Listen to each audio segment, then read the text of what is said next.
Punyetang mga aswang yan! Bilis! Makakalayo pa ata! Opo, dito tayo dumaan, Tay. Madulas ng lupa sa bandang dyan dahil sa ulan. Mahihirapan tayong umakyat dyan.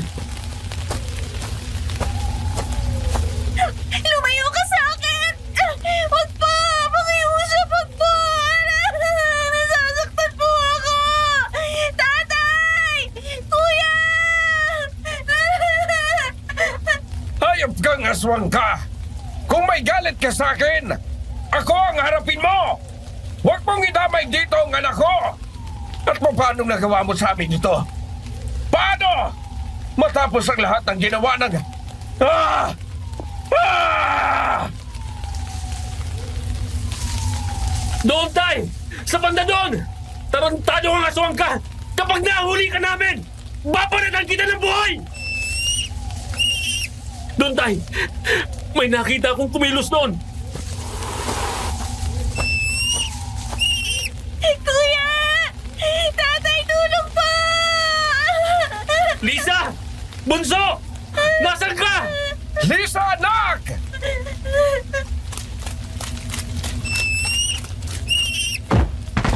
Tay! Ah! Demonyo! Ang laking abwak nito! Ronnie!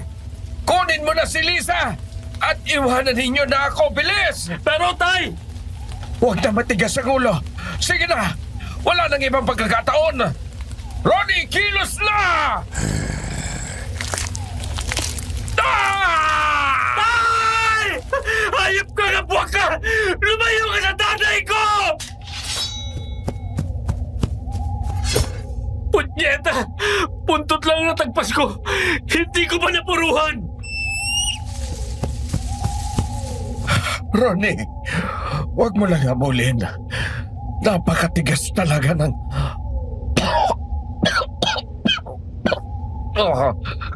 Sinabi ko lang, kunin mo na si Lisa, bilis! Kasi naman demonyong abok yun! Lisa! Lisa! Lisa, ayos ka lang. Nakagat ka ba ng hayop na yun? Hindi naman po, kuya. Pero napakasakit po ng kaliwang kamay ko. Patingin nga at ng... Hala! Nabalian ka, Lisa. Diyos ko po! Baling-bali, Tay! Kailangan nating dalhin si Lisa sa ospital! Halika, Lisa! Dahan-dahan lang! Ayan!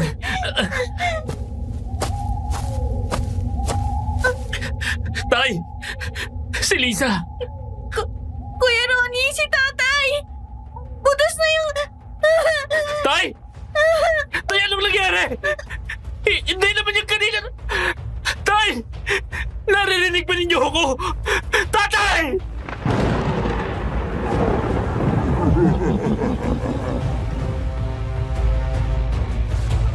Sa buhay, may mga pangyayaring talagang tumatatak sa ating isipan. May mga alaalang hindi natin malimutan.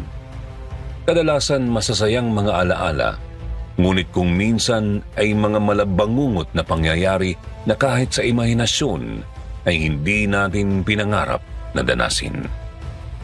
Isang pagbati sa inyo, Sitio Pangil, at sa inyo, Sir Jupiter.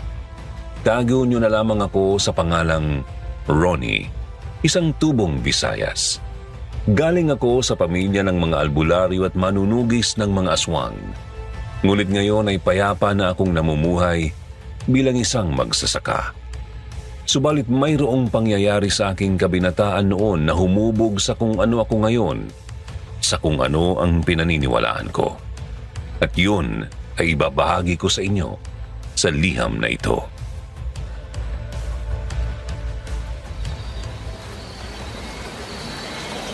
Ronnie, kumain ka na muna. Na hindi ka pa kumakain magmula kaninang umaga. Alam kong nagdadalamhati ka. Pero baka kung ano naman ang mangyari sa'yo sa ginagawa mong yan eh. Busog pa ako, Nay. Salamat na lang.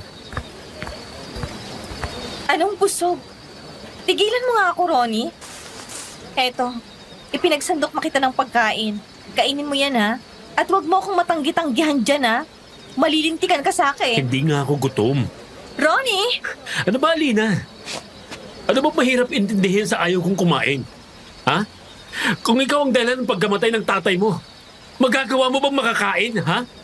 Oo. Dahil alam ko hindi nanaisin ng tatay ko, lalo na ni Tatay Marciano na mamatay ako sa gutom kakasisi sa sarili ko dahil sa bagay na hindi naman ako may gawa. Kasalanan ko kung bakit siya napatay ng abwak na yon. Kung naging mas matalino at malakas lang sana ako, kagaya ng lagi niyang sinasabi. Kung naging mas matapang lang ako, buhay pa sana si tatay. At hindi natin pinaglalamayan. Palibhasa wala kang alam.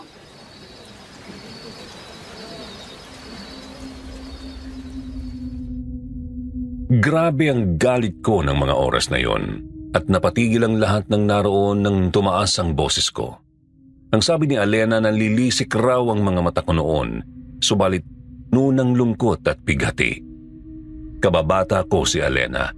Isa siya sa mga tagahanga ng pamilya ko. Palagi siyang naroon kapag may ginagamot si tatay at palagi siyang nakikinig sa mga kwentong aswang namin. Kilala siya sa baryo bilang isang maaasahang anak at dalaga. Pero bukod doon ay namumukod tangi ang kagandahan niya sa paningin ko. Hindi ko siya gustong sigawan ng mga oras na yun pero nadala ko ng galit ko sa aking sarili at ang aking pagdadalamhati.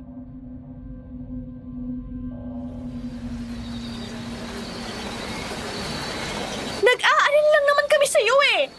Si Nanay Imelda, hindi mo ba napapansin yung pag-aalala niya sa'yo?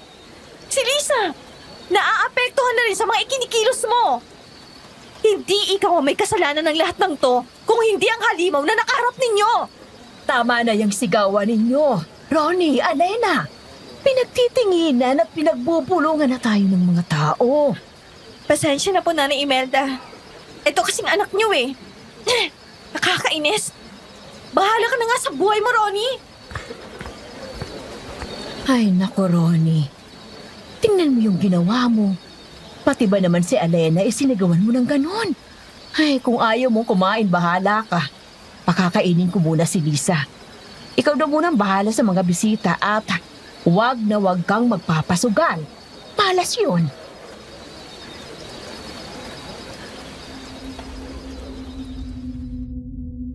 Hindi ako sumagot sa sinabing yun ni nanay. Bumalik ako sa pagkakaupo sa harap ng kabaong ni tatay pero lalo akong nabagabag nang maalala ko ang papaiyak ng mukha ni Alena. Napabuntong hininga na lamang ako noon. Lumingon ako sa pag-asang makikita ko si Alena sa mga bisita na naroon. Gusto ko sanang humingi ng paumanhin pero hindi ko na ito nakita doon.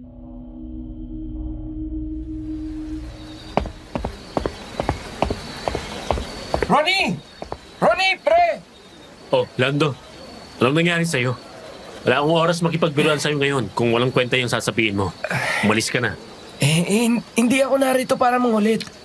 May nakitang bangkay na batang babae doon sa may manggahan nila Aling Goreng. Puro kagat daw ang buong katawan. At hindi kalayuan doon ay may nakitang hukay. Malalim na hukay. Yung abwak? Demonyo talaga yun. Hindi pa pala tumigil matapos kong mataga yung buntot. Pero Ronnie, saan galing ang abwak na yun? Kahit sila inay ko, hindi makapaniwala na may abwak dito. Naniniwala naman kami sa aswang lalo na noong mahuli ninyo si Aling Pasing na tik-tik. Pero abwak? Ay, nagaan yung bayawak na tao? Imposible naman ata. Hindi rin ako naniniwala kay Tay nung una. Pero kitang-kita ng dalawa kong mga mata, Lando. Kitang-kita ko kung paano nagpagong anyo ang demonyong yon at tinangay si Lisa sa kakahuyan. Hindi ko nga lang namukha ng demonyo dahil madilim. Sayang lang din. Hindi ko naiuwi ang buntot ng hayop na yon. Anong gagawin natin ngayon? Ang sabi ni itay ko, pre, grabe daw ang lakas kumain ng mga abwak. Hindi raw talaga nakukontento ang mga yon sa paisa-isa o dalawang biktima. Ang ilan sa mga kabaryo natin ay nagsimula ng mataranta. Narinig ko nga at may nagsumbong na isa doon sa atin sa bayan. Ano namang magagawa ng pulis at mga taga-bayan? Hindi naman naniniwala mga yun sa mga nangyayari dito eh. Kaya nga eh. Ano nang gagawin natin? Ililibing lang namin tong si tatay. At pagkatapos, hahanapin natin ang abok na yun. Lintik lang ang walang ganti, Lando. Gagawin kong lahat. Maipaghinganti ko lang si tatay. Ay, sige. Pero wag mong kalimutan ha. Ngayong wala na si Mang Marciano, ako na magiging kasakasama mo sa pagtugi sa mga kulugong kampo ng kasama na yan. Aba, hindi ata pwedeng walang magpatuloy ng gawain ninyo. Kaya mo ba? Ako pa ba? Ako atang pinakamalakas at Uy, teka. Tamang-tama. At may pagkain na pala dito. Akin na to. Akin yan. Bigay yan ni Alena. Kakainin ko yan. Teka, nakita mo ba siya? Nako, nag-away na naman kayo, no? Ngayon lang ako nakakita na magkaibigan daw, pero kung magtampuhan parang... Migil ka na nga. Ang mabuti pa, magtimpla ka ng kape at ibigay mo sa mga bisita.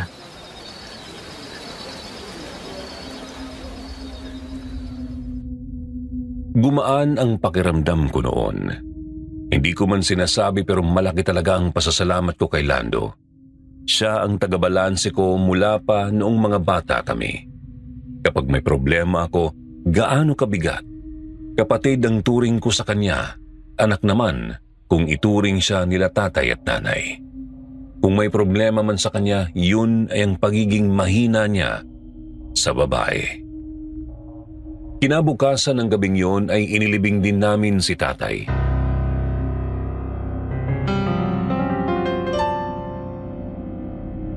Hindi uso sa amin noon ang matagalang burol.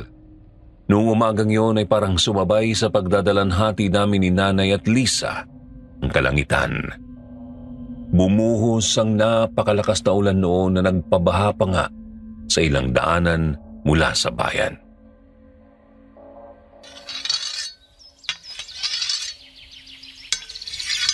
Kung ano man yung binabalak mo, Ronnie, ay itigil mo na. Pakiusap naman. Baka hindi ko na kayanin kapag may mangyari pa sa'yo. Sapat nang babala sa atin ang nangyari sa tatay mo at kay Lisa. Pero Nay, narinig naman ninyo kahapon ang usap-usapan. Maging sa kabilang bayan ay naghahasik ng lagim ang demonyong yon. Kung wala akong gagawin, maaaring bumalik yun dito at gambalain ulit tayo. Narinig ko si tatay bago namin habulin ang abwak. Gumaganti raw yun sa kanya. Kaya nito kinuha si Lisa. Eh paano nga kung mapahama ka? Hayaan niyo na ho yan, Nanay Imelda. Makukonsumi lang kayo kakasabi dyan. Hindi naman yan makikinig. Alena, Huwag mo ako matawag-tawag, ah. Nay, ito po yung pinapaabot ng nanay ko. Konting kakanin po. Kaarawan niya kasi ngayon. Ay, ganun ba? Aba, at pakibati siya para sa akin, ha? At pakisabi salamat sa kakaning ito. Ay, teka lang. Nangangamoy na yung sinain ko. Alena, iwan ko muna tong si Ronnie sa'yo, ha? Alena, pasensya ka na nung nakarang gabi. Nasigawan kita. Hindi naman ako galit sa'yo. Patawad din kasi nadala ako ng damdamin ko. Masakit din sa akin na nawala si Mang Marciano. At natatakot ako na baka pati ikaw ay mawala na rin sa akin sa susunod. Pero Alena, sinong gagawa nito kung hindi ko ipagpapatuloy ang nasimulan ni tatay? Marami pang kagaya niya at ni Lisang mabibiktima ng mga kampo ng demonyong yon. Sana maintindihan mo rin. Naiintindihan ko naman. Natatakot lang ako na ano? Ano kasi, Ronnie, alam mo, Ronnie, pre! Ay, pasensya na. Narito ka pala, Alena. Lando, anong ganap? Ba't parang hingal na hingal ka? Anong bago dyan? Oh, anong dala mong balita? May isang kalabaw na nakitang patay kaninang umaga. Yung kalabaw ni Mang Gustin. Halos wala na ring natira sa lamang loob. Sabi nung anak na nakakita, bayawak daw ang tumira. Malaking bayawak. Tapos mayroon namang hukay na nakita malapit doon. Hindi talaga titigil ang hayop na yon. Kailangan natin yung pigilan. Magpaparonda daw si Mang Gustin ng mga kalalakihan mamaya. Ang problema, halos walang gustong sumama. Tanging ang tatay lang nitong si Alena na si Mang Mario at si tatay ang sumang-ayon. Ano pa nga bang aasahan natin? Pero sapat na siguro yon. Mamayang gabi, roronda tayo. Pero bago yun, kailangan ko munang makausap si Mang Gustin at ang tatay mo, Alena.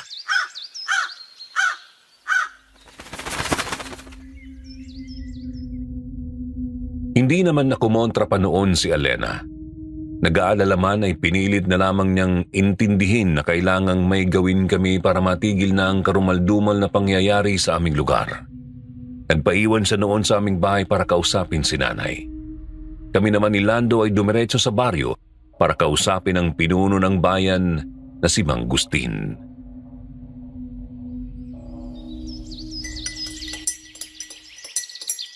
Ronnie, tamang-tama at naparito ka. Ang totoo ay ako na sanang pupunta sa inyo para humingi ng tulong. Hindi siguro ligid sa kaalaman mo ang nangyayari dito sa atin ngayon. Opo, narinig ko po ang lahat kay Lando. Isa pa, noong nakaraang linggo pa nagsimula ang kakaibang mga pangyayari dito. Buong akala ko nga po, titigil na yun nung napatay nun si tatay. Ikinalulungkot ko ang nangyari kay Marciano, Ronnie. Malaking bagay siya dito sa baryo. Kaya ay wala nang manggagamot at manghihilot dito. Isa pa, wala nang may lakas loob na humarap sa mga kagaya ng kalaban natin ngayon. Matanda na ako. Wala na akong kakayahan na maghanap o lumaban sa mga ganyan ngayon. Kaya nga ho kami narito. Ito hong si Ronnie. Nais gumanti sa hayop na abwak na yon. Pero hindi namin kakayanin yun nang walang tulong ninyo at ng iba. Nabanggit ninyo sa akin, Mang Tonyo. At yung si Mang Mario, baka pwedeng tulungan muna nila rin kami. Abay oo, ipapasama ko rin sa inyo ang apo kong si Kulas. Maliksi at malakas pa ang pangangatawan nun. Pero Ronnie, Lando, mag-iingat kayo. Noong kabataan ko, may mga kwento na tungkol sa mga taong nag-aanyong bayawak. Kadalasan, lalaki ang mga yun. Tapos ayon sa mga sabi-sabi, ang mga babaeng uri nila ay may kakayahang maging uwak. Ang mga yon ay nagsisilbing mga tagapagmasid nila at tagahanap ng bibiktimahin. Hindi sila ganoon kalalakas, pero mabibilis sila at mauutak. Salamat po sa paalala. Pagandahin na lang po ninyo si Kulas ng mga kakailanganin. Pinatulis na kawayan, asin bawang. Lahat po ng alam niyong pangontra sa mga aswang. Kakausapin ko muna sila Mang Mario. Siya sige Ronnie. Naway, gabayan kayo ng may kapal sa inyong gagawin. At muli mag-iingat kayo. Lagi niyong tatandaan na aswang pa rin ang makakaharap nyo. Teka Ronnie, saan tayo magsisimulang rumonda mamaya? Ang narinig ko sa mga sabi-sabi, tuwing gabi raw may mga naririnig na kung ano doon sa bundok sa likod ng manggahan ni Aling Corey. Marami nang nakakarinig doon, pero walang naglalakas loob na pumunta doon. Kung ganun, doon tayo magsisimula mamaya.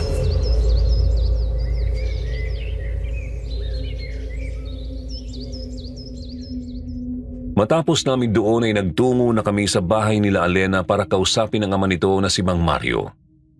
Maayos naman ang usapan namin kasama nito at ganoon din ni Mang Tonyo. Pero nagkaproblema nang kausapin namin ang ama ni Lando. Bigla kasi itong tinamaan ng trangkaso dahilan para hindi na ito makasama. Pagkatapos noon ay nagkita-kita kami sa gitna ng baryo noong gabi.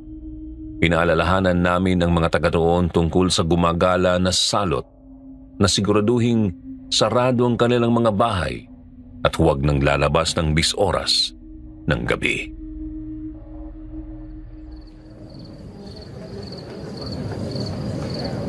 Alena, salamat pala sa pagpapaliwanag mo kay nanay ha. Wala yon. Pero hindi mo noon maaalis sa akin na mag-alala. Bumalik kayo ng ligtas ha. Oo naman. Kung hindi namin kakayanin ang labanan, hindi namin pipilitin. Hindi ko rin naman ipapahamak ang tatay mo at iba pa namin kasama. Mabuti naman kung ganon. Lando, ikaw nang bahalang umawat dito sa kaibigan mong ubod ng tigas ng ulo ha. Ako nang bahala, Alena. Ibabalik ko sa iyo itong buong buo. Sige na, pumasok na kayo, Alena. At aalis na kami. Ay, hindi. Doon ako magpapalipas ng gabi sa inyo. Nangako ako kay Nanay Imelda na sasamahan ko sila ni Lisa ngayong gabi. Hindi ba niya nasabi sa'yo? Hindi. Hindi ko kasi siya inabutan kanina. Umalis yata eh. Ang sabihin mo, hindi mo talaga siya kinausap at hindi ka nagpaalam. Eh kasi naman, Alena. Ay, naku, sige na nga. Ako nang bahala. Mag-iingat kayo.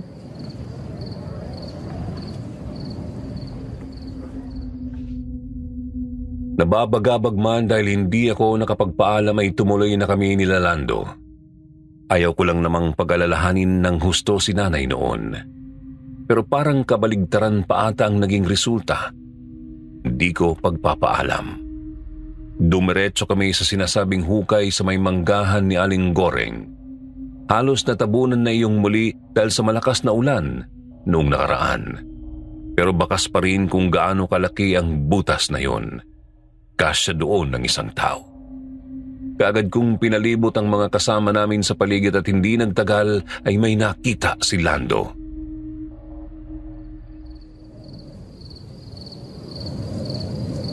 Dito pre! Tingnan mo! Ano yan? Eto oh. Kung titingnan mo, kahit medyo natabunan na rin, ay malaking hukay ito. Mukhang dito lumabas at pumasok yung abwak. Tapos, saan pa siya maaaring pumunta pagkatapos dito? Dito sa bundok. Gaya nga ng sinabi ni Mang Gustin. Wala namang ibang tatakbuhan dito eh. Tama. Ano? Akitin natin? Teka, tatawagin ko ang iba pa nating kasama. Sandali. Mas maigi ata na tayo na lamang munang umakyat.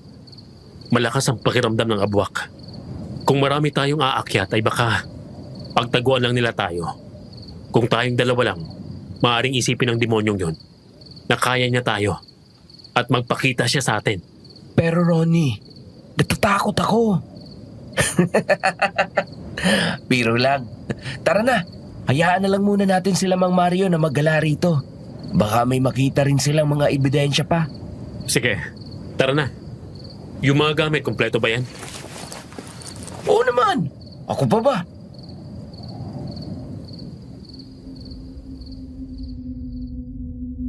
Nagtungo na nga kami sa bundok. Malambot pa ang lupa noon pero hindi kami napigilan noon ni Lando. Ang totoo, marami ng mga kwentong kababalaghan sa lugar na yun. Iniiwasan yun ng mga tao at naging panakot na sa mga bata. Mga usap-usapan na may nanirahang engkanto o halimaw doon. Pero pinasinungalingan iyon ni tatay noon. Malalaki ang mga nagtataas ang mga puno doon. Natatakpan noon ang buwan at nang dahil doon ay tanging ang papatay-patay na flashlight lang ni Lando ang tanging ilaw namin. Palalim na kami noon sa kakahuyan ng kabundukang iyon nang makarinig kami ng mga tinig, mga taong nag-uusap at tila nagsisigawan.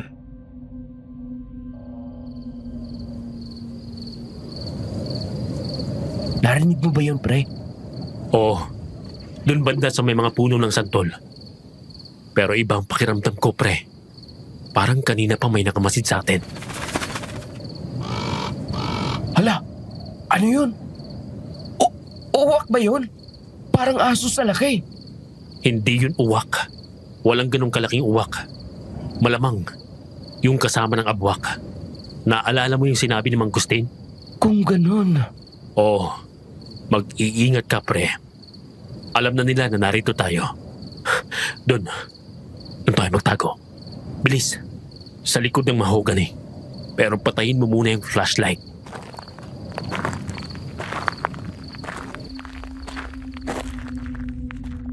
Nang makapagtagpo kami ay naging mas malinaw ang usapan ng mga taong naririnig namin. Kikibo pa sana si Lando noon nang pigilan ko siya. Saan ko siya na tumahimik at pakinggan na lang muna ang usapan ng mga yon. Sinubukan kong silipin ang mukha ng mga naroon pero hindi ko maaninag ng maayos ang mga yon.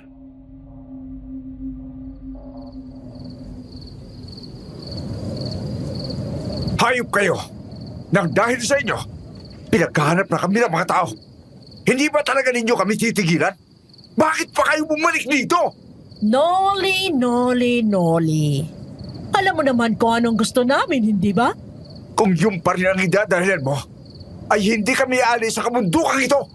Dito na ako ipinanganak at ilang dekada na kami nakatira ng inay ko dito.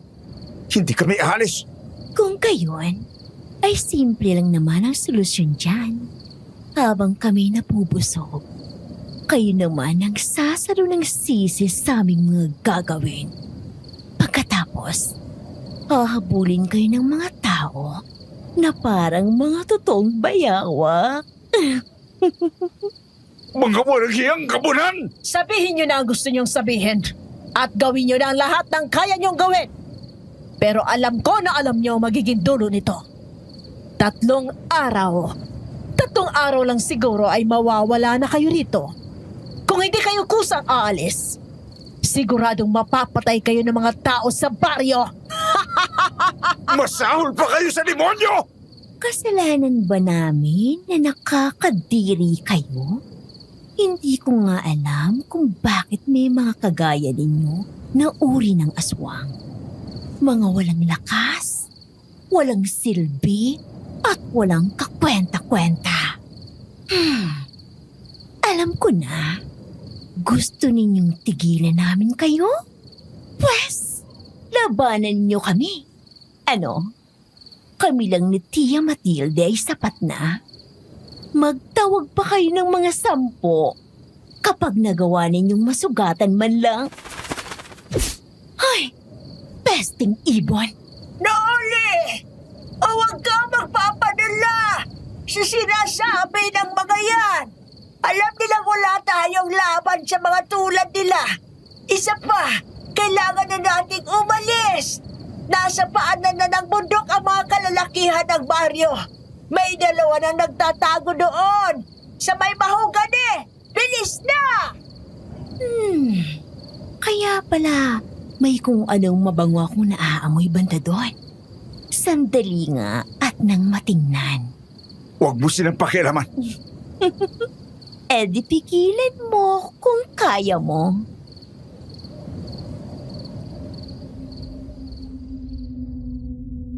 Nagkatinginan kami ni Lando nang marinig ang sinabing yun ng isa sa mga naroon. Biglang bumigat ang hangin sa paligid. Sa bawat hakbang nito ay may kung anong kilabot ang bumalot sa mga katawan namin. Hindi ko may paliwanag, pero masahol pa sa takot ang naramdaman ko ng mga oras na yun. At yun ang unang beses kong naramdaman ang ganoon. Kahit pa naging kasama na ako ni tatay noon sa kanyang mga lakad, pero nilakasan ko ang loob ko. Hinawakan ko ang aking itak at dahan-dahang binunot yun habang papalapit na sa amin ang mga yabag.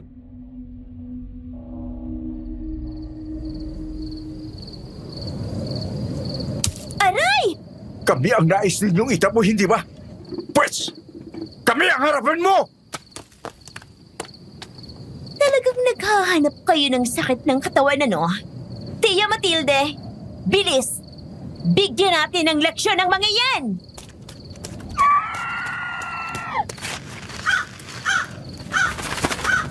Lando, pagkakataon na natin ito makababa. Bilis! Oo, dali Ronnie.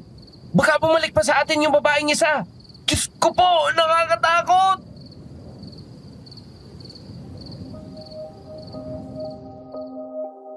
Halos madapa na kami ni Lando sa pagmamadali ni hindi na namin nalintahan ang pababang daan pati na ang mga sangat bato na nakaharang sa amin. Kung iniisip ninyo na naduwag kami, siguro ay tama kayo.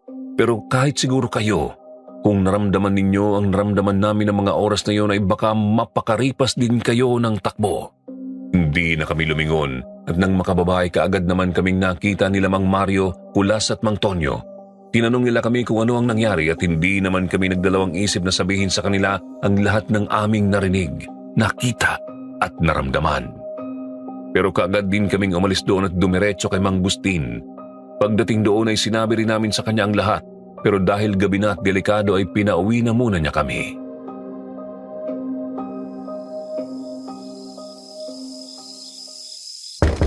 Ronnie? Kayo ba yan? Oo! Kami nga ito! Sandali lang!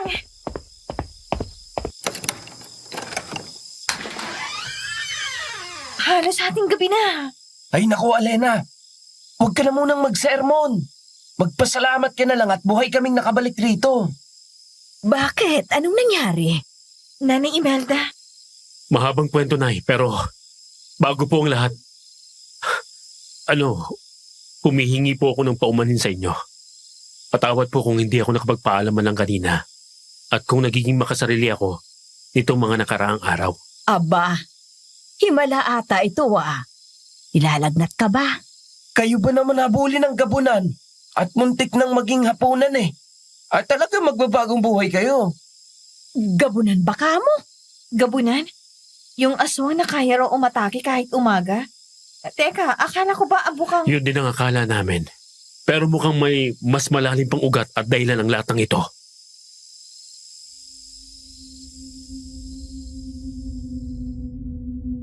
Ipinaghanda kami ng makakain noon nila Nanay at Alena. At habang kumakain kami ni Lando ay dito na naikwento ni Nanay na minsan na nga raw talagang kinatakutan sa baryo namin ang mga abwak. Pero bukod sa mga yun, ay meron pang isang pangyayari ang hindi rin malilimutan ng baryo.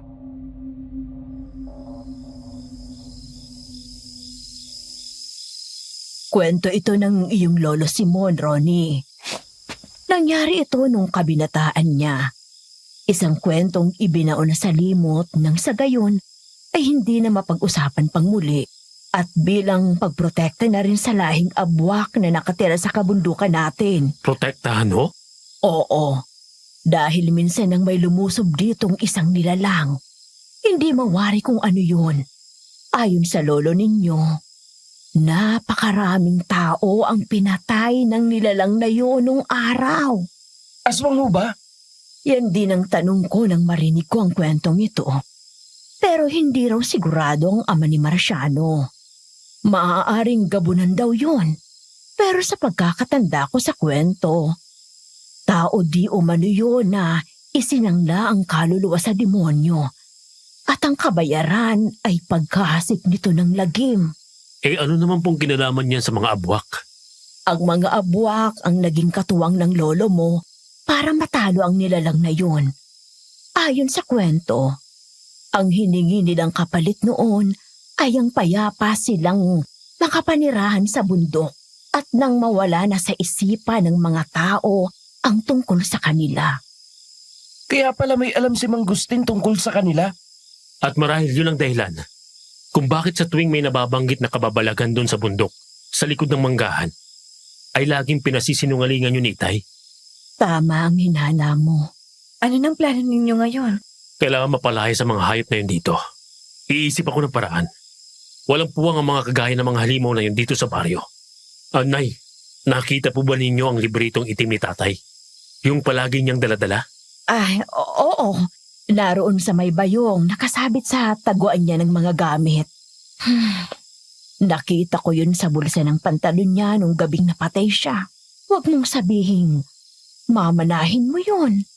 Sinabi na ng tatay mo ang kapalit ng pagkuha ng kakayahan sa libritong yun. Pero wala na pong ibang paraan, Nay. Kailangan ko ang librito na yon. Natatandaan ko naman lahat ng babala ni Tatay tungkol doon. At huwag kayong mag-alala. Ipinapangako ko. Walang mangyayari sa akin. Siguraduhin mo lang, Ronnie. Dahil hindi ko na siguro kakayanin kung mawawala ka pa. Opo, Nay. Ipinapangako ko po. Ang kakayahang meron ng lahi ninyo ng iyong tatay. Dati akala ko ay isa itong biyaya. Pero sumpa pala. Hala sige, maglinis na kayo ng mga katawan ninyo at nang makapagpahinga na tayong lahat. Isara ninyo ng maigi ang mga pinto at bintana, ha?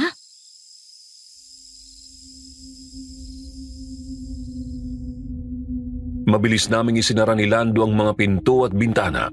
Si Elena naman ay sumunod na kay Nanay sa kwarto nito. Di na ito kumibo pero bakas ko sa salubong nitong mga kilay ang inis at pag-aalala. Ahabulin ko pa sana siya nang pinagbagsakan niya ako ng pinto. Pahiwatig na ayaw niyang makipag-usap.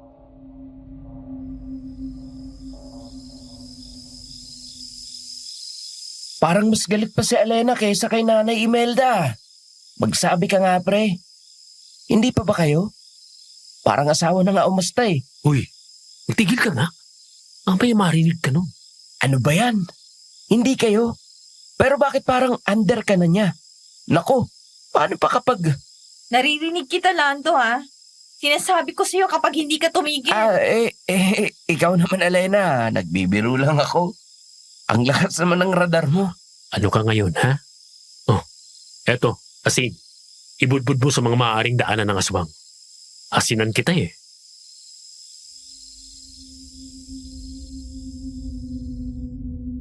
Matapos naming maglagay ng asin sa mga pintuan at bintana ay pinauna ko na si Lando para makapaglinis ng katawan. May dumiretso sa lagayan ng mga gamit ni tatay. Nuha ko ang basket na tinukoy ni nanay at doon ay nakita ko nga ang itim na librito. Yari ang pabalat noon sa labas ng ahas at nakatali ng pisi na gawa sa abaka. Kinuha ko yun at pagkatapos ay dumiretso ako sa kwarto. Dali-dali akong umupo sa aking higaan at pagkatanggal ko pa lamang ng tali ay nakaramdam na ako ng kakaiba. Humangin ng malakas. Ramdam ko ang hangin sa paligid pero hindi ko nakikitang naaapektuhan ng mga gamit namin. Tatayo sana ako nang biglang umikot ang aking paningin. Hindi ko na alam ang nangyari pagkatapos noon. Basta bigla na lamang dumilim ang paligid.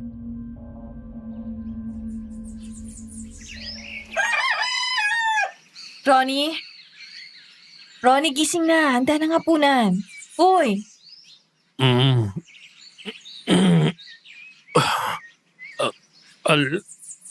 Alena? Anong nangyari? Anong nangyari? Nakatulog ka ng madumi. Si Lando umalis na. Umuwi muna. Babalik na lamang daw siya.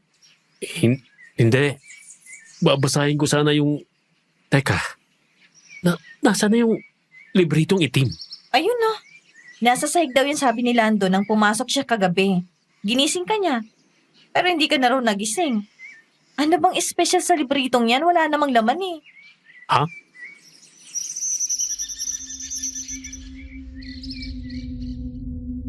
Mabilis kong binuklat ang librito at nanlaki ang mga mata ko nang makitang wala ngang nakasulat sa mga pahina noon. Tanging ang naninilaw at malulutong na blankong papel lamang ang nakita ko.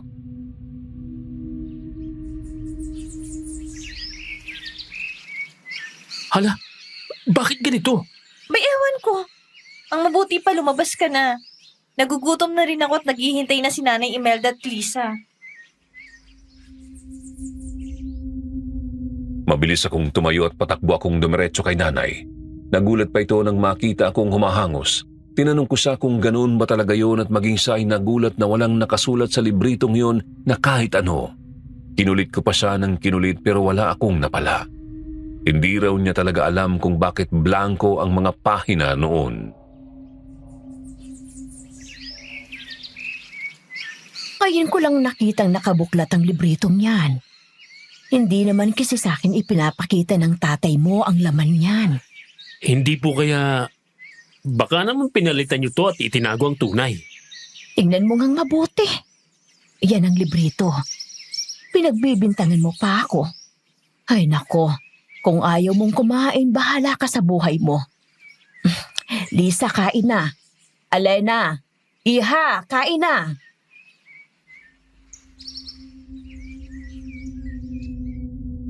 Tiningnan ko ang librito at oo, talaga ang librito ni tatay. Ang hindi ko lang maintindihan ay kung bakit blanko yun. Nagsimula ng kumain si nanay. Ayaw kong tuluyang sirain ang araw niya kaya naman ibinulsa ko na lamang ang librito at pagkatapos ay sinabayan ko na silang kumain. Walang kumibo noon hanggang sa matapos sila at umalis para pumuntang bayan para mamalengke. Ako naman ang nagligpit ng mga pinagkainan at pagkatapos ay naligo ako. Nagsusuklay ako ng buhok noon at magwawalis na sana sa labas nang makarinig ako ng pagkatok.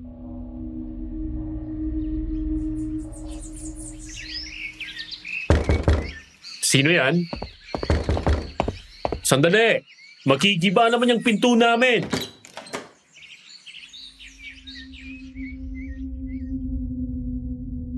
Isang matangkad na lalaki ang bumungad sa akin. Halata sa pangangatawan lalo na sa braso nito ang pagkabatak nito sa mabibigat na gawain. May halong uban na ang buhok nito. Subalit medyo bata pa ito kung titingnan. Sa wari ko ay mas matanda lang sa akin ang lalaking iyon ng mga panahong iyon. Subalit mayroong kakaiba sa lalaking iyon na hindi ko matukoy noon. Pakiramdam na binaliwala ko na lamang at isinisi sa mga nangyayari noon.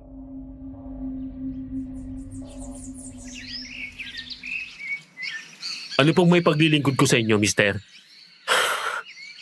Kung magpapagamot ho kayo, wala nang magagamot dito. Kamamatay lang.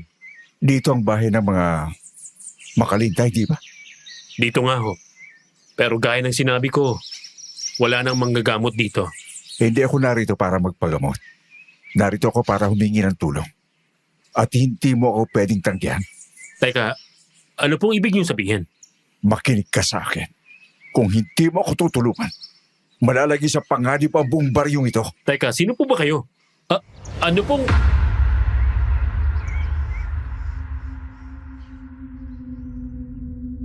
Lumalim ang paghinga ng lalak. Pagkatapos ay tila umusok ang katawan nito. Tinanong ko siya kung ayos lang ba siya pero sa halip na sumagot ay bumilis lamang ang paghinga nito.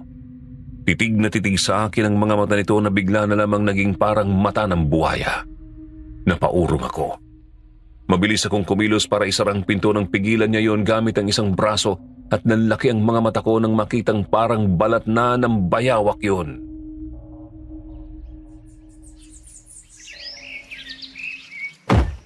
Isa kang abwak? Ikaw ang pumatay sa tatay ko, no? Totoong isa akong abwak. Pero hindi akong pumatay sa tatay mo. Hindi ko yung magagawa sa anak ng taong nagmalasakit sa amin. Isa pa, iniligtas kita doon sa bundok. Kung hindi ko binato ang demonyong gabunan na yon, malamang nakalibing ka na rin ngayon. Kung ganun, ikaw rin yung abwak doon sa bundok kagabi. Oo. At narinig mo naman siguro ang karamihan sa mga naging usapan namin doon. Hindi ako ang abwak na pumapatay. Ang gabunan yon para makapambiktima at kami ang masisisi. Oo, narinig ko yon. Pero paano ko makapagtitiwala sa isang aswang na kagaya mo? Lalo na kitang-kita kong isang abwak ang kumuha sa kapatid ko at pumatay sa tatay ko.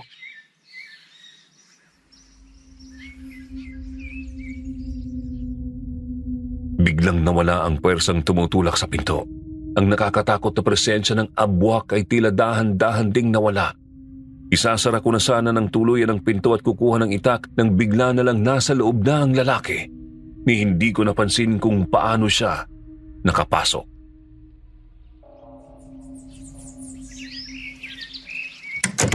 Hindi kami malalakas na uri ng aswang.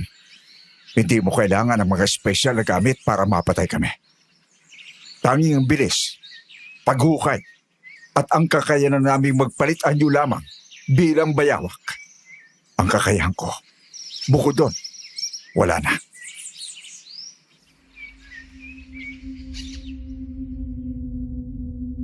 Sasagutin ko sana siya noon nang bigla siyang lumuhod habang nakataas ang mga kamay at nakayuko.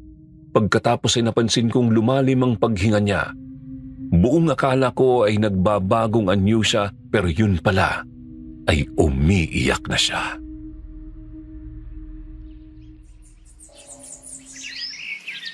Nasugatan nilang malupa ang aking ina. Nagpapagaling siya ngayon. Subalit, hindi ko alam kung hanggang kailan niya makakayanan ang pinsalang natamo niya. Halos wala na rin natitira sa lahi namin. Pakiusap. Tulungan mo kami. Wala na akong ibang malalapitan kung hindi kayo. Paano ako makakasigurong totoo ang sinasabi mo? Hindi sana ako pupunta rito at magmamakaawa ng ganito. At kung pagpatay sa iyo ang bala ko, kanina ko pa sana ginawa yun. Sige, tumayo ka na dyan. Lumabas ka at doon tayo sa arawan mag-usap. Pero makikita tayo ng mga gabunan. Kung gusto mo, dito na lang ako sa tapat ng bintana. Mahina ang uri namin sa araw. Hindi ako basta makakapagpalit anyo kapag nasisikatan ako ng araw. Kagaya ng nakakita mo kanina. Umusok ang katawan ko. Hindi ba?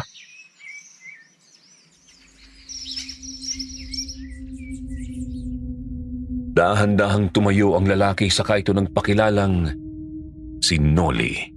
Kumuha ito ng upuan. Dinala niya ito sa may bintana kung saan pasok na pasok ang sikat ng araw. Habang ginagawa niya iyon ay mabilis akong kumilos at kumuha ko ng itak habang nakatingin sa kanya. Nang mga oras na iyon, wala pa rin akong tiwala sa kanya.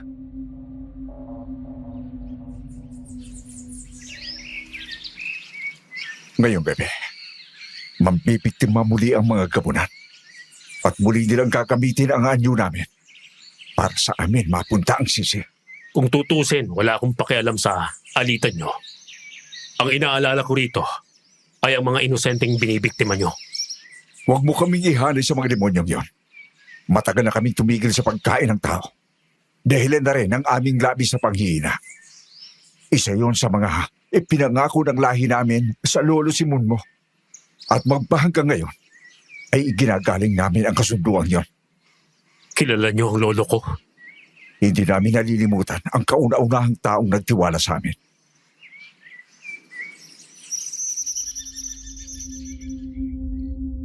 Tinitigan ko siya sa mga mata.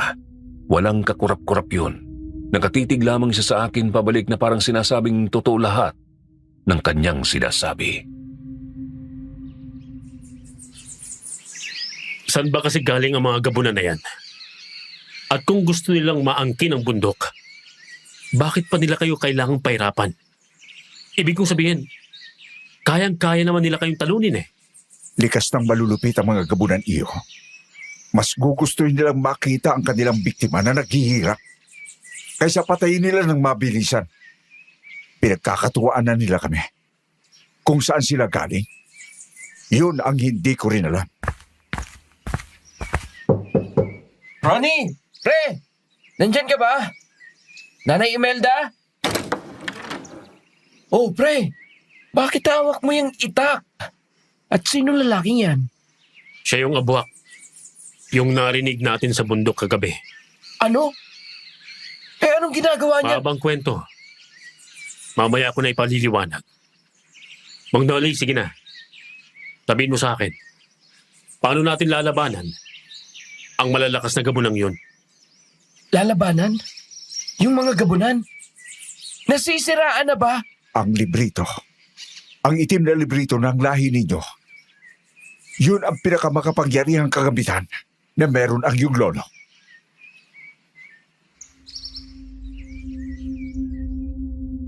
Kinuha ko ang librito at pinakita ito sa kanya at napasimangot siya nang makitang walang laman ang mga pahina noon. Binalibaliktad niya yon at tinitigang maigi bago siya muling tumingin.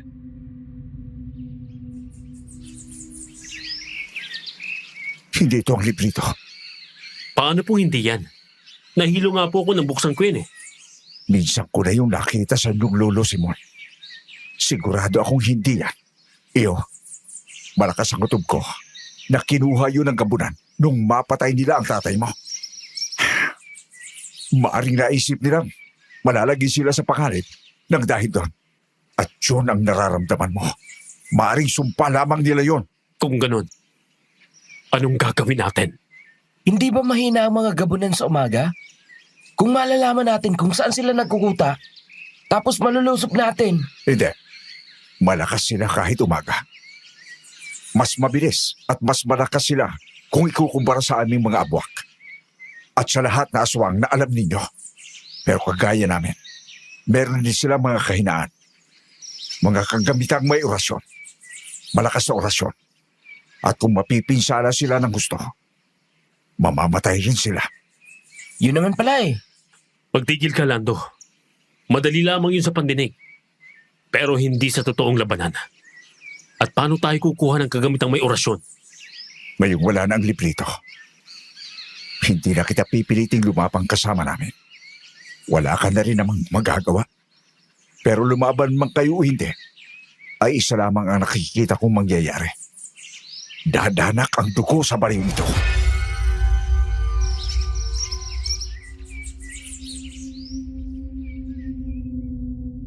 Tumayo si Noli at paika-ika itong naglakad papuntang pinto.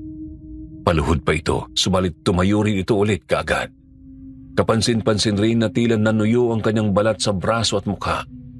Hindi naman ganoon ang lakad niya noong una. Naisip ko noon na marahil iyon sa pagkakababad niya sa araw. Doon na ako nakumbinsi na totoo ang sinasabi niya. Sino ba namang aswang ang maglalagay sa panganib sa buhay niya sa ilalim ng sikat ng araw, hindi po ba?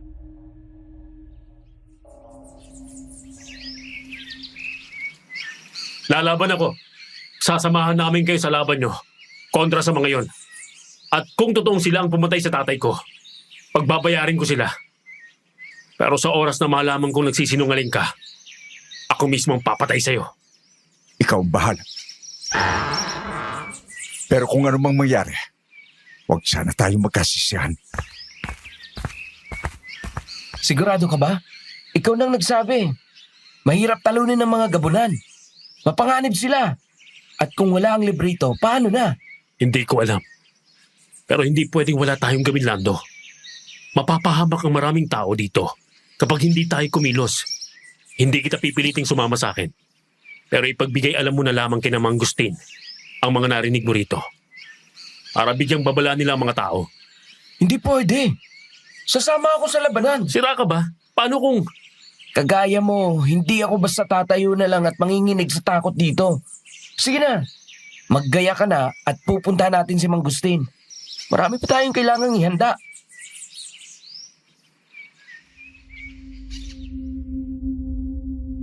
At yun ang aming ginawa.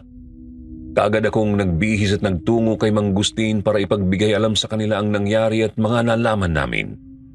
Nagulat man ay nanatiling kalmado ang pinuno ng baryo.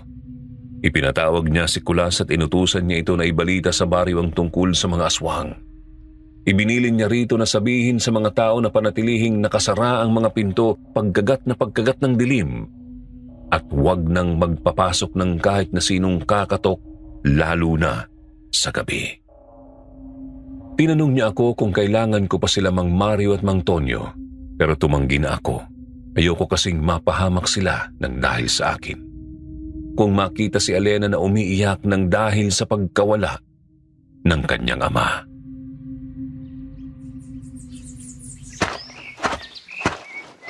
Sigurado ka bang hindi natin kailangan sila, Mang Mario? Hindi na.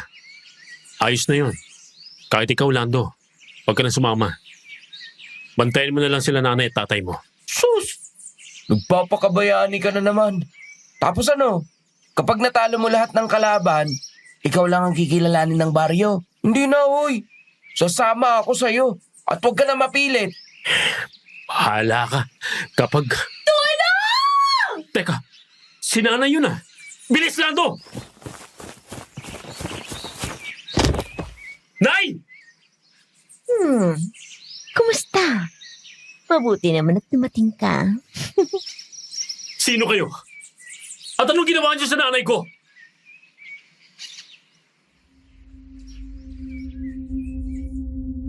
Nakahandusay na si nanay sa tapat ng pintuan namin nang maabutan namin ni Lando at sa labas na isang maputi, balingkinitan at mahitsurang babae ang nadatnan. May kakaiba sa ngiti nito at tingin pa lamang ay talagang nakakakilabot na. Tiningnan ko ito ng maigi at napansin kong may dugo ang kanan nitong kamay. Kaagad kong nilapitan si nanay. Duguan ang tiyan nito at biglang nawalan ng malay.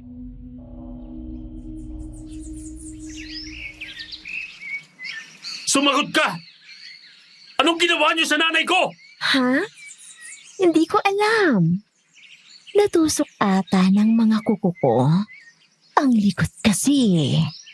Eh sino ba kayo? Ang lalakas naman ang loob ninyong...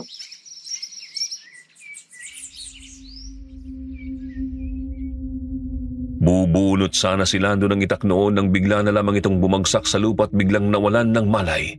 Tumayo ako para kumprontahin na ang babae nang biglang umikot ang aking paningin. Ni hindi ko na namalayan noon na nakaluhod na pala ako sa lupa. Pinagpawisan ako noon ng malagkit habang ang lahat ng balahibo sa aking katawan ay nagtayuan. May kung anong init sa hangin na biglang nagpahirap sa akin na makahinga. Lumapit sa akin ang babae. Yumuko ito at itinapat ang mukha sa akin.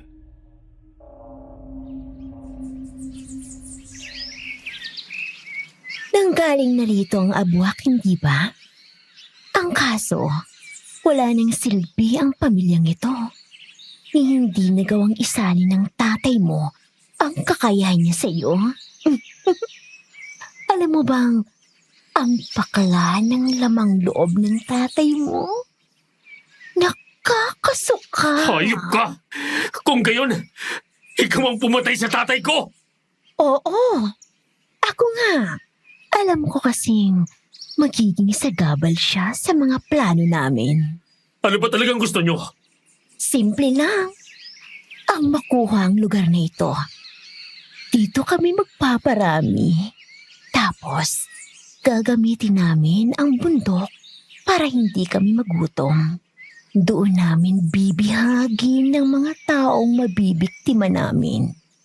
At habang narito kayo at ang mga abwak, ay hindi yun mangyayari. Pero hindi na rin naman yun magtatagal.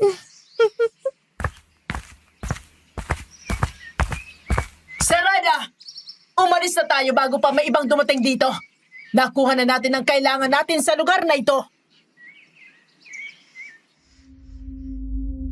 Mula sa gilid ng bahay namin ay lumabas doon ang isa pang magandang babae. Mahaba ang buhok noon na sumusunod sa ihip ng hangin.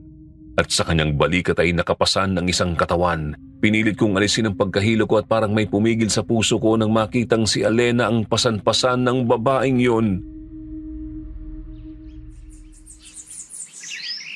Alena! Demonyo kayo! Pakawalan niyo si Alena!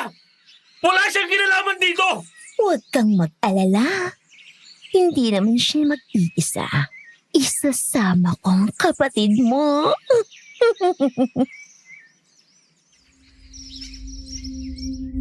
Nang marinig ko yon ay pinilit kong tumayo. Subalit lalong bumigat ang hangin sa paligid at muli akong napaluhod. Muli akong nakaramdam ng pagkahilo at nagsimula ng bumaliktad ang aking sikmura hanggang sa masuka ako. Kung gusto mo silang iligtas, simple lang. Puntahan mo kami sa bundok mamayang gabi. Dalhin mo ang ulo ng abwak na pumunta rito at pakakawalan kong kapatid at kaibigan mo. Tapos, hahayaan ko kayong makatakas mula rito. Ihintayin kita bago maghating gabi. Nasa sayo yun kung magsasama ka ng iba. Wala rin namang magbabago sa resulta. Sandali! Alena! Lisa!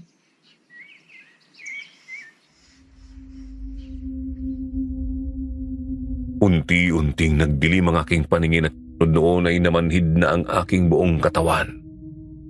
Nakita ko pang kinuha nila si Lisa mula sa loob ng bahay. Nagsisigaw ang kapatid ko subalit wala akong magawa. Mawawalan na ako ng malay nang biglang bumagsak sa harapan ko ang itim na librito. Pinilit kong tumingala. Nakita kong nagsasalita ang babaeng gabunan na tinawag na Sirena habang nakangiti subalit wala akong narinig ni isa sa mga sinabi niya. Hanggang sa nabalot na ng dilim ang buong paligid.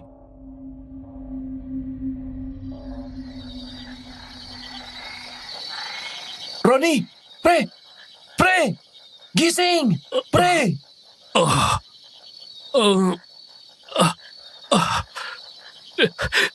Lisa! Alena!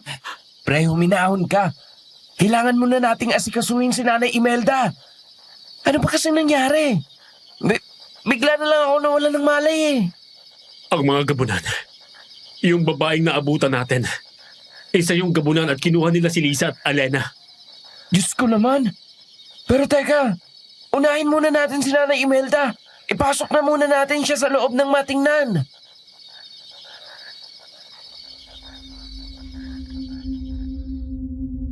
Itinayo ako ni Lando. Pagtukod ko ng aking kanang kamay ay nahawakan ko ang librito pero hindi ko muna yun binuksan. Kaagad kong tinakbo si Nanay. Tingnan ko ang parte niyang duguan at parang nabunutan ako ng tinik sa dibdib nang makitang mababaw na hiwa lamang ang tinamo nito.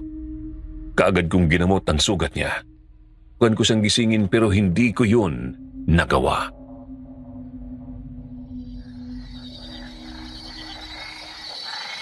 Grabe, ang lakas ng mga hayop na yun. Isipin mo, nagawa nila tayong patulugin ng ganun lang. Pero Ronnie, anong gagawin natin ngayon? Gusto ng gabunan na patayin ko ang abwak. Dalhin ko raw ang ulo nito sa kanya. At ibabalik niya sina Alena at Lisa. Ha? Pero, paano? Paano natin? Kung kailangan kong patayin ang abwak na yon, gagawin ko. Hindi ko pwedeng hayaan na lang sina Alena. Tuso talaga mga demonyong yun ah. Hala Ronnie, ang abwak! huminahon kayo. Narinig ko na ang usapan ninyo. Kailangan mo pala akong patayin kung ganon. Ay, pinaglaruan na tayo ng hayop na yon. Pero Ronnie, meron akong plano. Plano? Oo, pero nasa sa'yo na rin naman kung papayag ka. O papatayin mo na lang ako. Ano ba yung planong na sinasabi mo?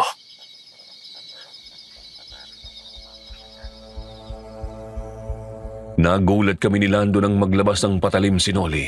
Gamit yun ay nilaslas niya ang kanyang kaliwang pulso hanggang sa sumirit ang kanyang dugo doon.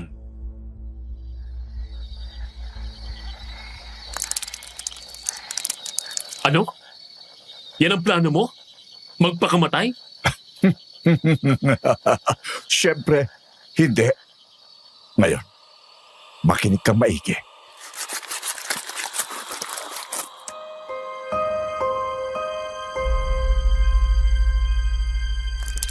Ronnie, sigurado ka ba sa ginawa mo? Araw namang may pagpipilian pa tayo. Buhay ni na Alena at Lisa ang nakasalalay dito. Tsaka sinabi ko ng balde ang kunin mo eh. Tignan mo. At tuloy lang tuloy itong dugo ng abwak. Basa na tong kanang binti ko kadiri eh. Nagmamadali na eh. At saka natakot ako dun sa abwak. Ganun pala sila pag namamatay. Pero teka, saan ba natin makikita yung gabunan? Hindi ko rin alam. Basta umakyat lang tayo. Dito lang naman yun. Hindi ka ba natatakot sa kanila? Baka traidorin nila tayo. Mukha naman silang may dignidad. Huwag ka na nga masyadong maingay. Naririndi na ako sa kakatanong mo eh. Kung natatakot ka, eto lang oras para bumaba.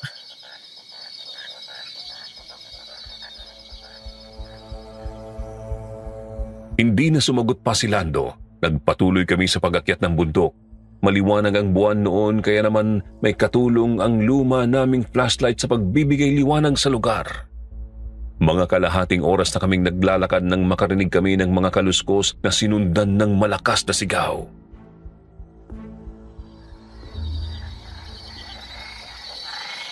Tulong! Tulungan niyo kami! Doon! Lando! Bilis! Sa gawing kaliwa! Oo, Pero huwag kang maglalabas ng sandata.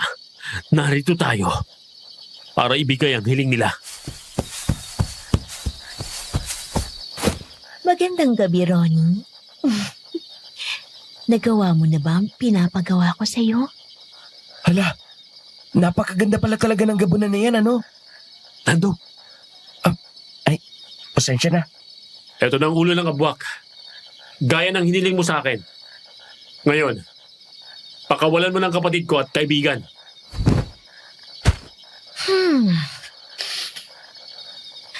Amoy na amoy ang mabahong dugo ng hayop na abwak na yon.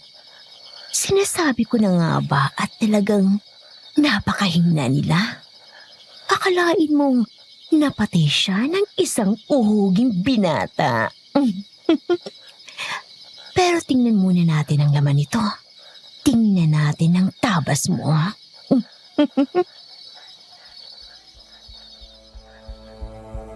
Lumapit ang babaeng gabunan sa sako. At habang binubuksan niya yun ay napahawak na kami ni Lando sa aming mga itak. Nakangiti ang babae, subalit unti-unting nawala ang ngiting yun nang makita niyang ulo lamang ng baboy ang laman ng sako.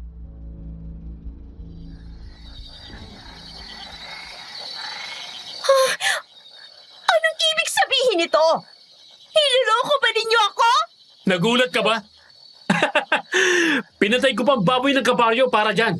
Pero hindi lang yan sorpresa namin sa'yo. Anong...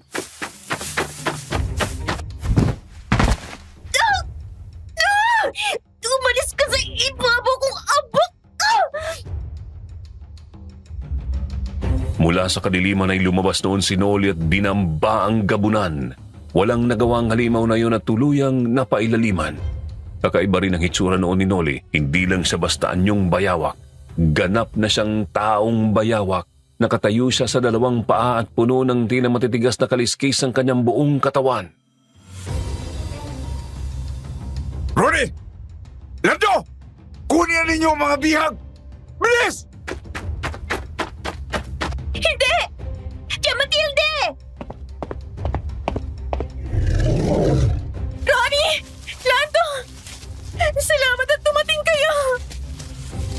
Siyempre naman.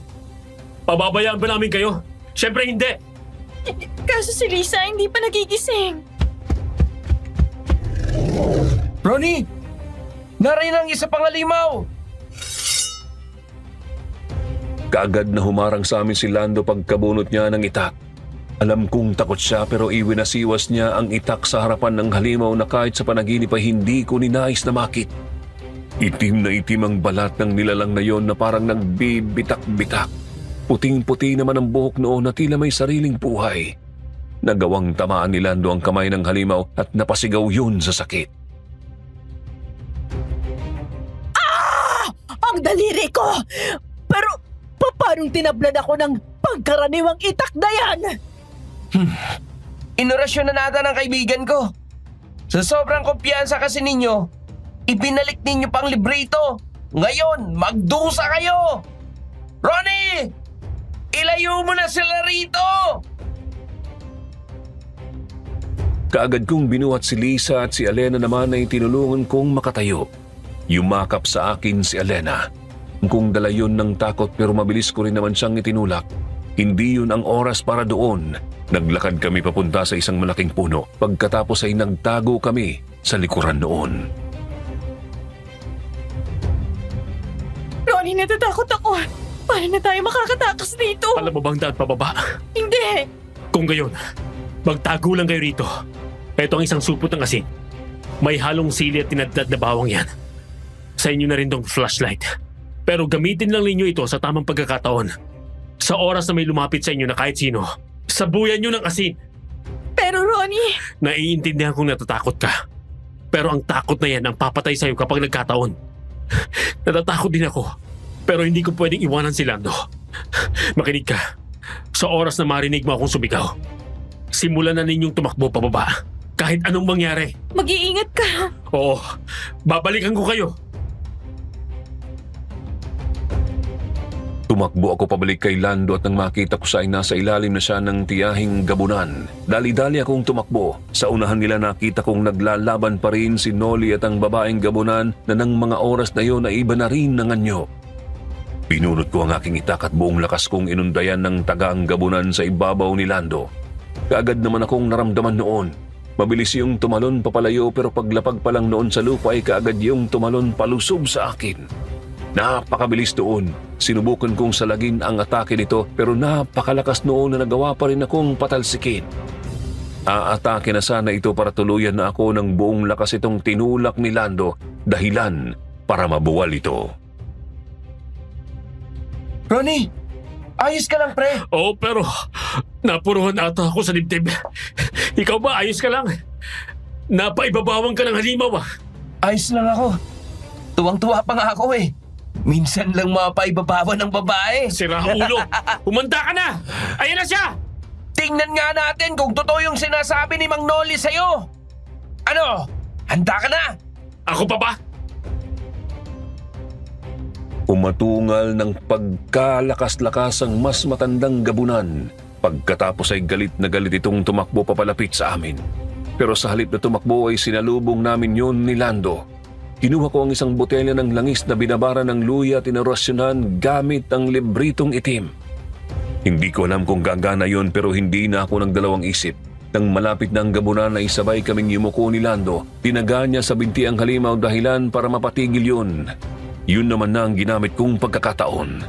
Tinanggal ko ang takip ng botelya at isinaboy ko ang laman noon sa likuran ng halimaw.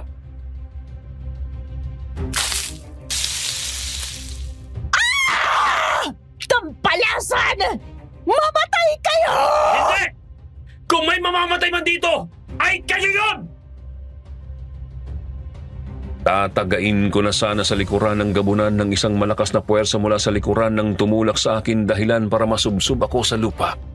Ramdam ko ang hapdi sa aking kanang balikat at paghawak ko ay napangiwi ako sa sakit.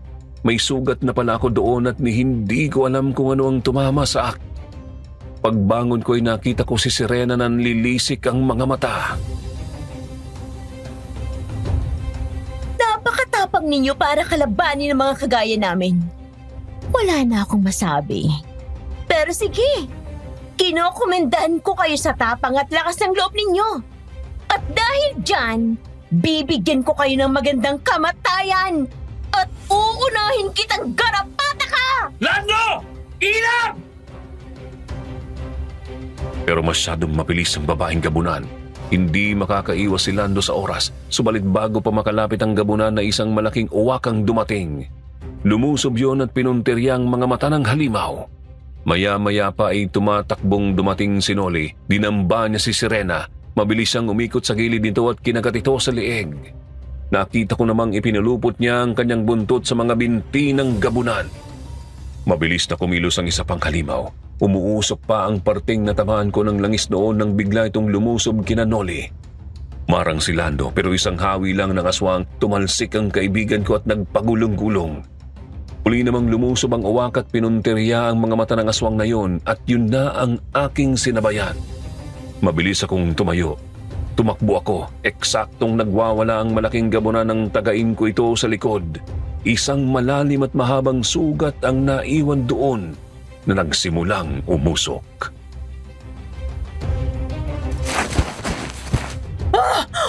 Hindi! Anong klaseng... Ang hapdi! Itakto ng tatay ko na pinatay nyo! Mga walang awa! Kayo ang walang awa! Ang mga lahi nyo, pinatay ng lolo mo ang isa sa mga kasama namin! Ang aking asawa! Nagmakaawa siya na wag siyang patayin! Pero pinugutan pa rin siya ng ulo ng lolo mo! Hindi yung gagawin ng lolo ko sa kanya! Kung hindi siya isang salot dito sa baryo! Nagkaganon lang naman siya! Dahil sa kagustuhan niya, tumigil na kami sa pagkain ng tao! Siya muna ang gumawa ng eksperimento sa sarili niya! At yun ang nangyari sa kanya! Sa kagustuhan niya magkaroon ng magandang kaugnayan sa mga kagaya niyo! Napahamak siya! Ay, kalokohan yan! Nakita mo ba kung ilang taong pinatay ng asawa mo? Nawalan siya ng kontrol! At kayang mga kalahi niya ay walang ginawa para pigilan siya! Kung hindi dahil sa lolo nitong binatang ito at sa asawa ko, malamang na matagal nang burado sa mapa ang baryong ito! Ulol! Ang kabundukan lamang gusto niyo, mga kahaman! Ay, ginusto namin ang bundok dahil ayaw na namin makapanakit pa ng tao. Kayo ang totoong mga kahaman dahil ang gusto nyo gamitin ang bundok para makapambiktima. Isa pa, nasaan ang pinuno ninyo? Bakit kayo ang lumalaban dito sa halip na siya? Hindi trabaho ng pinuno namin ng... anong nangyayari? Bakit hindi ko nang maigalaw ang mga kamay ko? Serena! Serena! Chidyam, patete. Serena! Napatingin ako sa kaninang kinahihigaan nila Noli at ng gabunang si Sirena. At natulala na lamang ako nang makitang duguan na ito at halos wala na ang kalahati ng leeg. Hindi na rin gumagalaw ang katawan nito. Si Noli naman ay bumalik na sa normal nitong anyo. Hawak nito ang kaliwang braso at puno ng dugo ang bibig. Matawad, Tiya Matete. Masyado pa silang minaliit. Pakisabi nilang kay tatay na...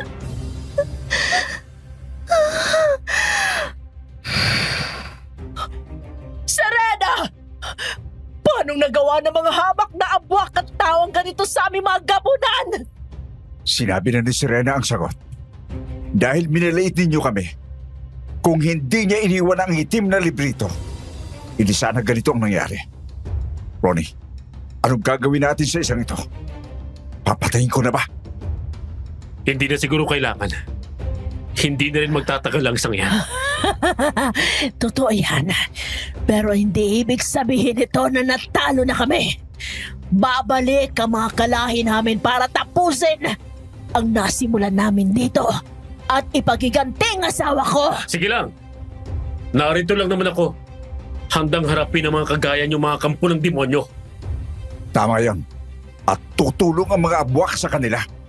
Itaganin niyo yan sa bato!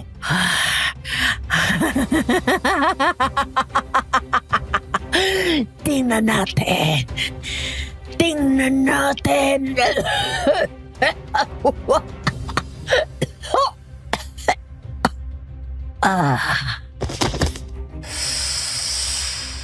Tapos na. Anong nangyari? Tapos na ang labanan. Natalo na ang mga gabunan. At magaling ang ipinakita mo. Talaga po? Lando, Ronnie, sandali. Sila Alena at Lisa. Kailangan ko silang balikan. Ay, ligtas sila. Dinaanan ko sila kanina. Nay, Ayos lang ako. Sige na, Ronnie. Puntahan niyo na ang dalawa doon at kami na ang bahala dito ni Noli. oo nga. Sige na. Oo nga pala. Salamat.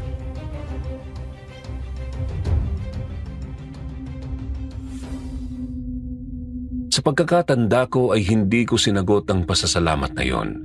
Dali-dali akong tumakbo para puntahan sila Alena.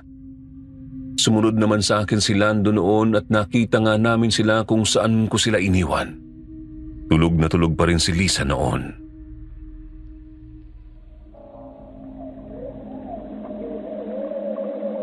Ronnie, Ako nga. Ako to, Alena. Ayos lang ba kayo?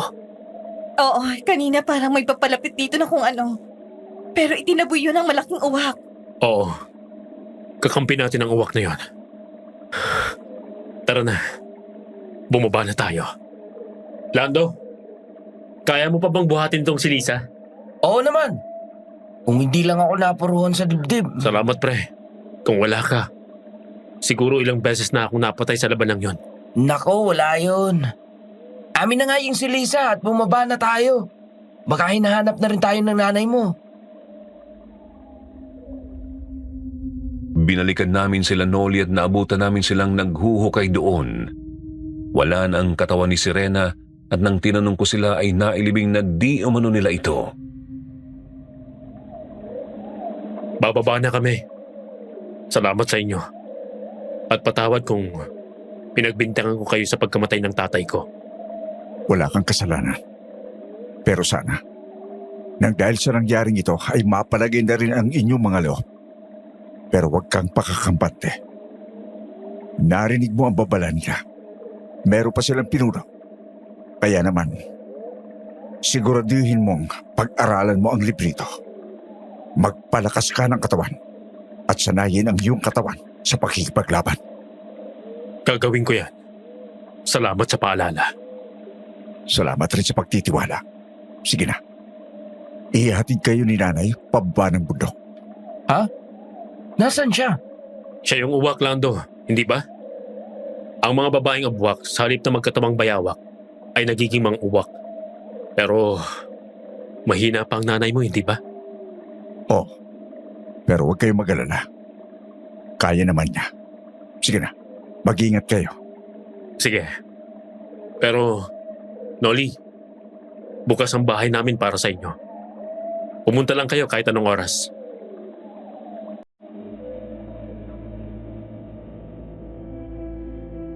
Ngumiti si Noli at pagkatapos ay nagpatuloy na sa paghukay gamit ang kanyang malalakas na braso. Ang kaliwang braso na akala ko kaninang pilay ay ayos na. Ang balat ng mga yon ay parang balat na muli ng bayawak. Bumaba kami ng bundok at pagdating namin sa amin ay nadatnan namin si nanay na nagdarasal. At nang makita niya kami ay mabilis niya kaming tinakbo at niyakap. Maayos na ang sugat niya at wala na sa panganib ang buhay niya. At matapos ang gabing yun ay muling naging mapayapa ang aming lugar. Pero hindi iyon nagtagal. Masyado nang mahaba ang liham kong ito. Hanggang dito na lamang muna siguro, Sir Jupiter. Pero kung gugustuhin pa ninyong marinig ang kwento tungkol sa pagbaba ng pinuno ng mga gabunang naggulo sa amin noon, ay ikikwento ko iyon sa susunod. Maraming salamat sa channel na ito at kung mapili man ito at mapakinggan ng nakararami ang karanasan kong ito, sana ay lagi ninyong isipin na kailanman ay hindi lang basta katang-isip ang mga aswang. Totoo sila at magpasa hanggang ngayon ay umiiral sila dito sa lupa. Hindi porket hindi ka pa nakakakita, ay kwento na lamang sila.